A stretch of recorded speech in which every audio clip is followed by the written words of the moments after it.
얼마 전 시티그룹 계열의 외국계 증권사에서 호텔신라에 대한 매도 의견을 내놓으며 호텔신라의 주가가 급격하게 하락하는 현상이 있었습니다. 왠지 외국계 증권사라고 하니까 분석을 조금 더 잘할 것 같고 왠지 믿음이 가고 그러다 보니까 그 호텔신라의 주주들도 나도 따라 팔아야 되나라는 이런 두려움에 휩싸일 수밖에 없는데요. 외국계 증권사들의 전망도 자주 틀리고 또 그들의 전망은 수시로 변할 수도 있다는 점 알고 계신가요? 먼저 가장 많이 틀리기도 하고 자주 바뀌기도 하는 전망이 바로 유가 전망입니다. 2016년 유가가 거의 하한 저점을 찍었을 때를 되돌이켜 보면요. 2016년 초에는 26달러까지 WTI 가격이 하락했었는데 그 당시 가장 비관적인 전망을 내놨던 곳이 바로 스탠다드 차트드입니다. 거기에서는 10달러까지는 내려가야지 이 하락세가 수그러들 것이라고 전망을 했었는데요.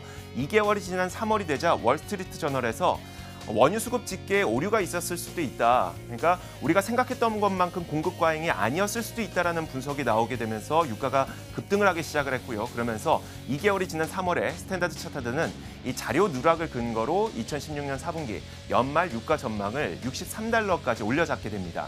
한 2, 3개월 만에 스탠다드 차트드의 유가 전망이 10달러에서 63달러로 급격하게 변하게 된 거죠. 사실 그 당시는 원유의 가격이 워낙 변동성이 크다 보니까 다른 투자은행들도 비슷한 전망을 내놨었는데요.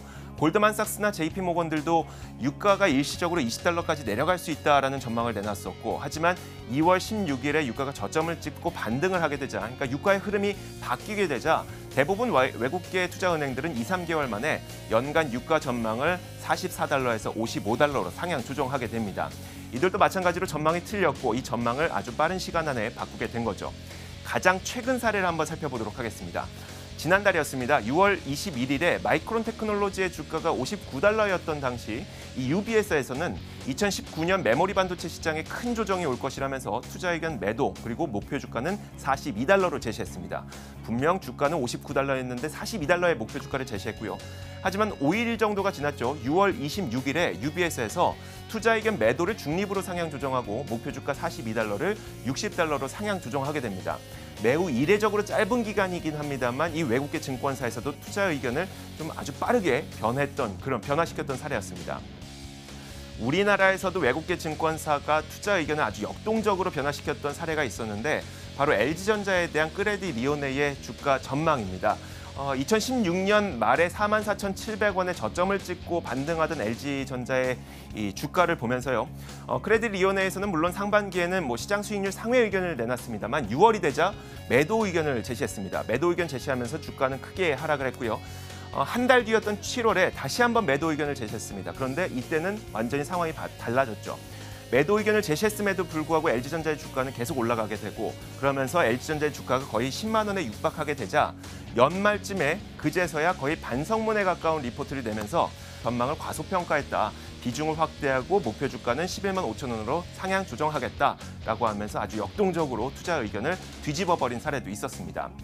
그럼 이렇게 투자 의견을 바꾸는 것이 잘못된 것이냐?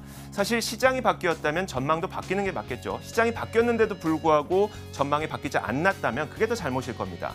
또한 미처 제대로 보지 못한 부분이 있다면 그 부분을 다시 보고 전망을 수정하는 것도 그것이 바람직하겠죠. 그렇다면 외국계 투자 은행에서 매도 의견을 냈다고 해서 우리는 무턱대고 팔아야 되냐? 사실 외국계 매도 리포트의 파급력이 상당한 건 사실입니다. 외국인 투자자들은 한글을 잘 모르니까 외국계 투자 의견을 참고할 수밖에 없는데 지금까지 봤던 것처럼 외국계 증권사의 전망이 틀리기도 하고요. 또 틀리면 전망을 아주 빠르게 수정하는 경우도 많죠. 도이체방크가 올 1월에 셀트리온의 주가가 목표 주가가 87,000원이라고 해서 반드시 그 가격으로 가는 건 아니니까요. 그렇다면 도대체 어떻게 해야 되는 것이냐? 믿어야 되냐 말아야 되냐? 사실 아주 허무할 수밖에 없겠지만 답은 없습니다. 만약에 답이 있다고 얘기하는 사람이 있다면 그 사람은 가까이 하면 안 되는 거겠죠.